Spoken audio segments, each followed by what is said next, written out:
Now more than ever in recent years, the roles of wife and mother seem to be undervalued by society, so much so that fewer single women today report wanting to even have children than ever before.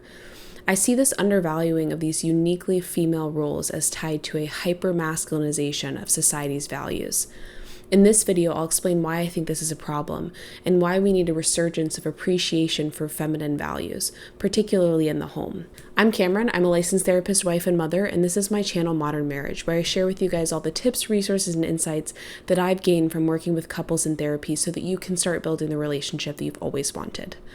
So at least in the professional world, women have been encouraged to set similar goals to and work in similar ways as men. For example, many people believe that as long as there are fewer women in fields like engineering and the physical sciences, then that is evidence of sexism against women on a societal level. Additionally, the encouragement of women to adopt more masculine traits like competitiveness, independence, and outspokenness that borders on verbal aggression, aka the girl boss, isn't contained to just their careers.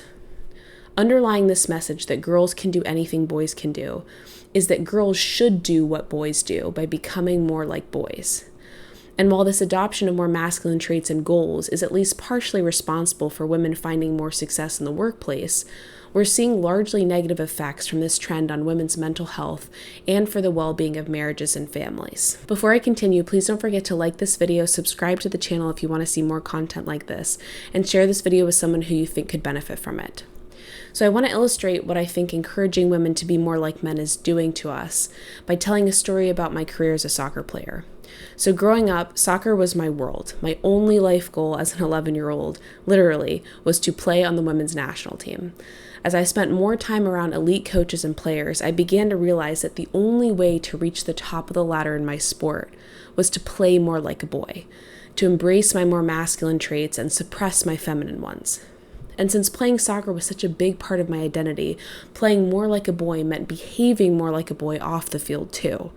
And over time, I began to prefer my masculine side, even to the point of looking down on feminine traits and goals as distractions at best and weaknesses at worst. I valued competitiveness over compassion, independence over interdependence, and a laser focus on achieving my personal goals over nurturing the relationships in my life.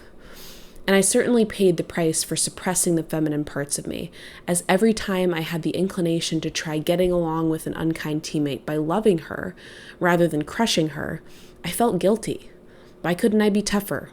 Why was I letting my compassion interfere with my performance? The athletes I looked up to certainly weren't this bothered by people disliking them. They sacrificed their social lives to become great, and I would do the same thing. Eventually, my mind and body both gave out.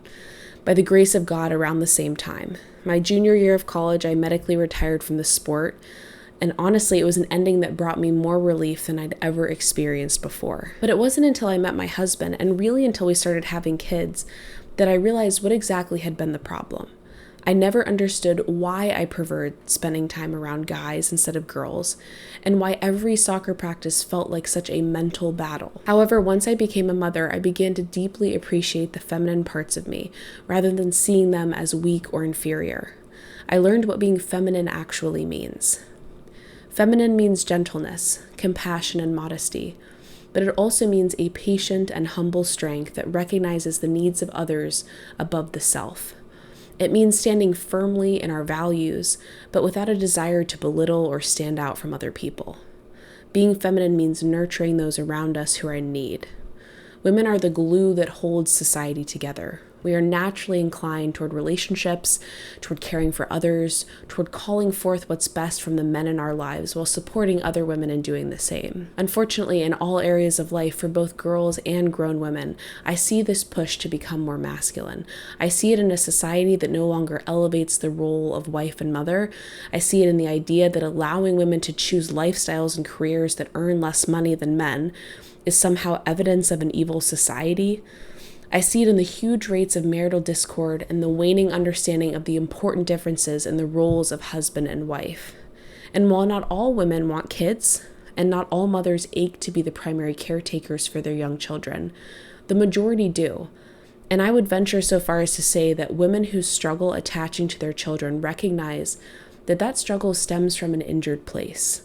a place that has made it difficult for them to form close bonds with other people too. This was true for me at least. I struggled connecting with others as long as I was suppressing my femininity. And once God healed that part of my psyche, connection was no longer a danger or distraction, but a privilege and joy. I began to appreciate immensely the traits that make me capable of caring for my husband and our children that would not necessarily have made me the best elite athlete or girl boss. Of course, every woman is unique, so these descriptions won't be perfectly accurate for all of us. However, today we seem to need more women who value their femininity rather than women who believe success means becoming like men. As a society, we suppress the natural gifts of femininity at our own peril. However, the more we can encourage both men and women to pursue interests and lifestyles in which their natural strengths are allowed to flourish, the more fulfilled we'll all be. Women aren't supposed to be the same as men. Our differences, when respected and appreciated, are what create the foundation of the society, the family. The family, not the individual, is the fundamental unit of any society, since without children, we literally have no future. And without stable, loving marriages built by men and women who appreciate each other's differences, we lack the environment in which to raise our children to build a future worthy of our hope. Okay, guys, what do you think? Does this align with your experiences of marriage and the differences between men and women? Let me know your thoughts in the comments below. And until next time, I'm Cameron, and this is Modern Marriage.